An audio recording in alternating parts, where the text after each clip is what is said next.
पोपी घर आती है। उसकी आंखें युवा प्रत्याशा से चमक रही हैं। वह अपने पिता के पास जाती है।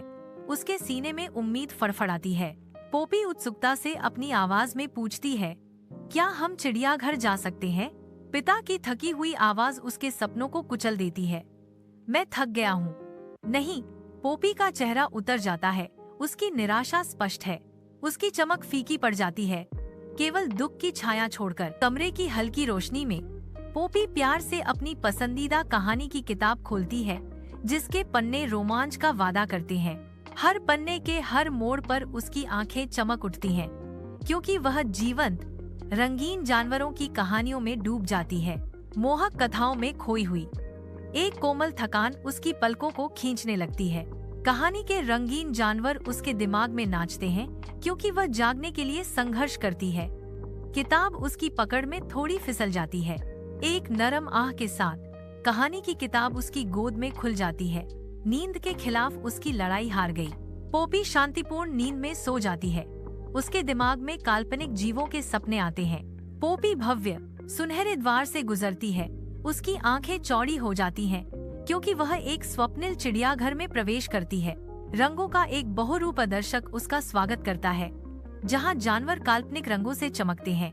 एक बैंगनी हाथी, एक चमकदार अयाल वाला गुलाबी शेर और एक नीला और सुनहरा पांडा उसकी तरफ हाथ हिलाते हैं। गुलाबी शेर, जिसकी अयाल चमक रही है, शाही अभिवादन में एक पंजा उठाता है। नीले और सुनहरे रंग का पांडा धीरे से झूमता है, एक गर्म स्वागत करने वाली लहर पेश करता है। यह पूरा दृश्य असंभव रंगों और स्वप्निल आनंद की एक सिम्फनी है। तारों से जगमगाते आकाश के नीचे अंतरिक्ष का स्वप्न चिड़ियाघर जानवरों के इकट्ठा होने से उत्सुकता से गूंजता है। उनकी आंखें उत्साह से चमक रही हैं। हवा खुशी से चटकती है, जो पोपी के आगमन का संकेत देती है। स्वागत है पोपी। जानवरों ने एक स्वर में जयकार किया। उनकी आवाजें स्वागत का एक कोरस थीं। पोपी घूमती है। उसका दिल उमड़ रहा है, क्योंकि पक्षी गाते हैं, बंदर नाचते हैं और कैंडी और फूलों की खुशबू हवा में भर जाती है। रात में दी ड्रीम जू विदेशी फूलों की खुशबू और अदृश्य पंखों की फुसफुसाहट के साथ धड़कता है। घने चंदवा से चांदनी छनकर आती है, जो जमीन को रोशनी और छाया के बदलते पैटर्न में रंग देती है। पोपी चंचलता से हिलती है। उसकी आंखें आश्चर्य से खुली हैं, क्योंकि वह काल्पनिक परिवेश को देखती है। उसकी आवाज शांति में गूंजती है, मैं यहाँ हमेशा के लिए रहना चाहती हूँ। यह जगह स्वर्ग है। रात की शांति में एक हल्की सी आवाज गूंजती है, जो शांति को भंग करती है। जानवर बेचैनी से हिलते हैं। उनकी आकृतियां धुंधली रोशनी में धुंधली हो जाती हैं, क्योंकि वे एक आसन्न उपस्थिति को महसूस करते हैं। जैसे जैसे कमरा गहरा होता जाता है, एक आवाज सन्नाटे को चीरती है, पोपी पोपी उठो। अंधेरे से एक और आवाज के चीखने पर तत्काल आवश्यकता बढ़ जाती है। पुकारते हुए पोपी। कोमल सुबह की रोशनी में पोपी जागती है।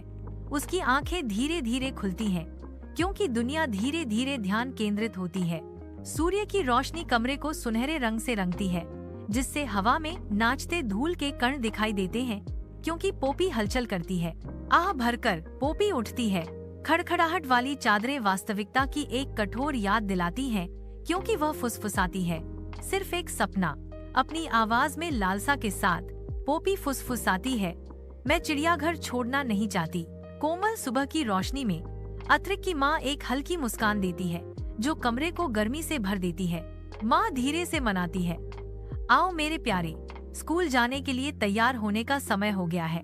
पोपी अपने विचारों में खोई हुई अटूट दृढ़ संकल्प के साथ फुसफुसाती है, एक दिन मैं एक असली चिड़ियाघर जाऊंगी और यह उतना ही अद्भुत होगा।